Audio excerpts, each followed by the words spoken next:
Kaya sejati. Menilai kekayaan. Ada berbagai cara untuk menilai kekayaan. Pada umumnya, banyak orang menilai kekayaan dengan kriteria jumlah uang yang sudah dimilikinya dan jumlah harta benda yang sudah berhasil dipunyainya pula.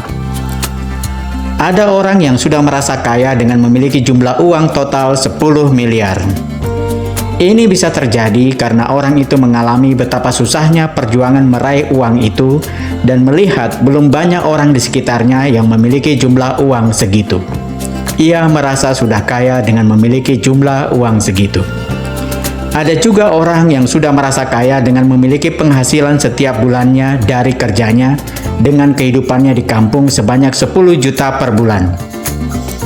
Dirasa sudah kaya karena jumlah itu sangat lebih dari kebutuhan dan keinginannya dengan gaya hidup sederhananya yang tak seberapa di kampung.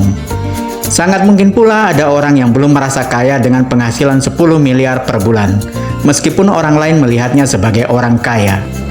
Ini karena ia hidup bersama di kalangan banyak orang yang juga berpenghasilan sebanyak itu, sehingga ia tak merasa kaya, biasa saja dengan jumlah penghasilan sebanyak itu setiap bulannya.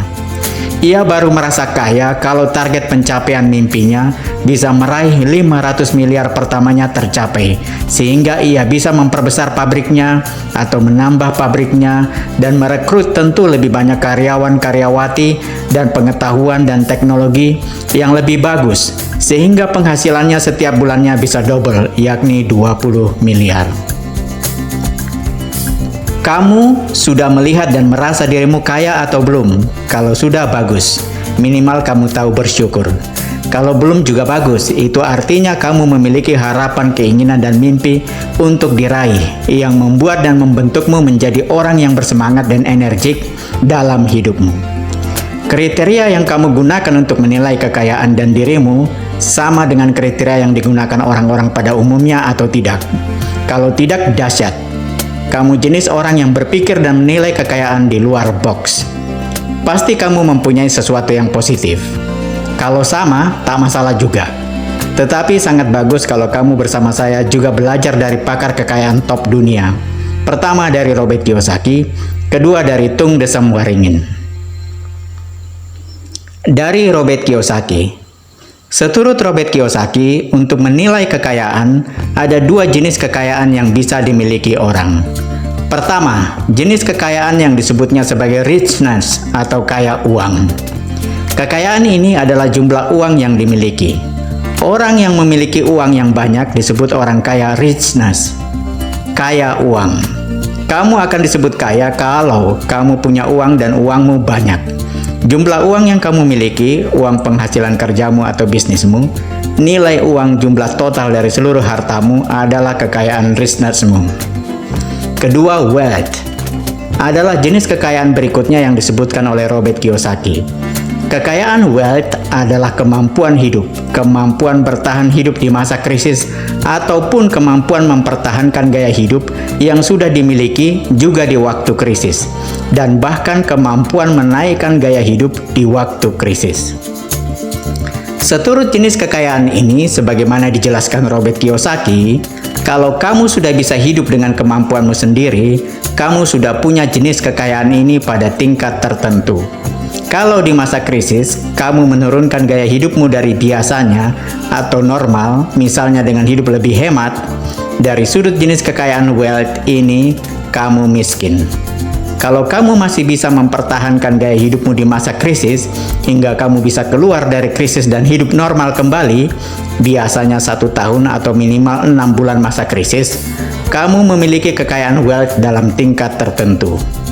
Kalau di masa krisis, kamu hidup normal saja, tak terpengaruh, bahkan kamu menaikkan gaya hidupmu karena kamu punya kemampuan, kamu benar-benar kaya dilihat dari jenis kekayaan wealth.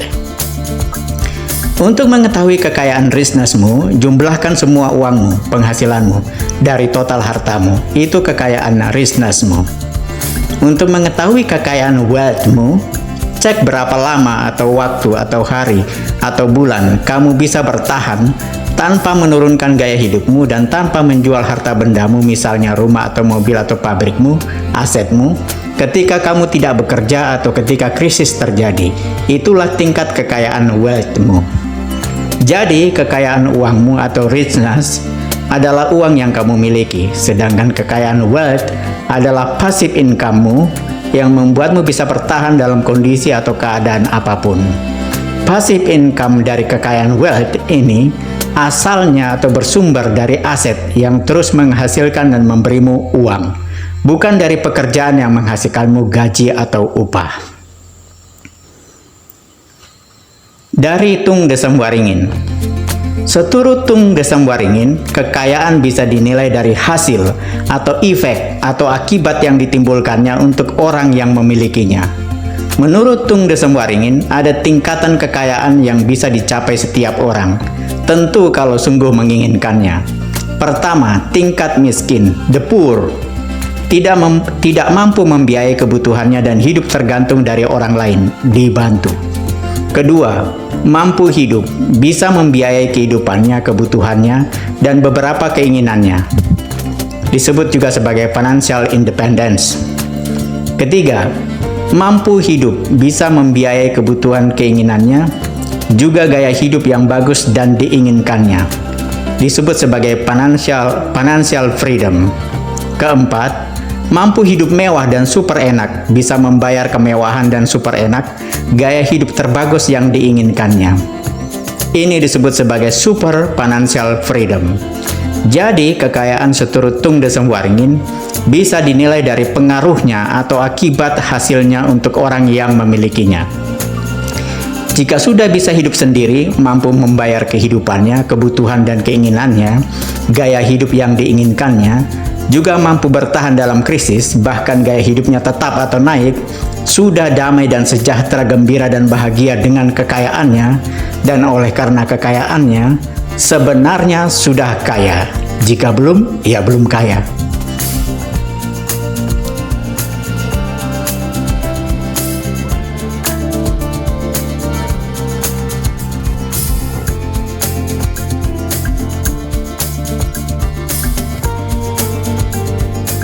Oke guys, setuju dengan pendapat Robert Kiyosaki? Silahkan tulis komentarmu di kolom komentar.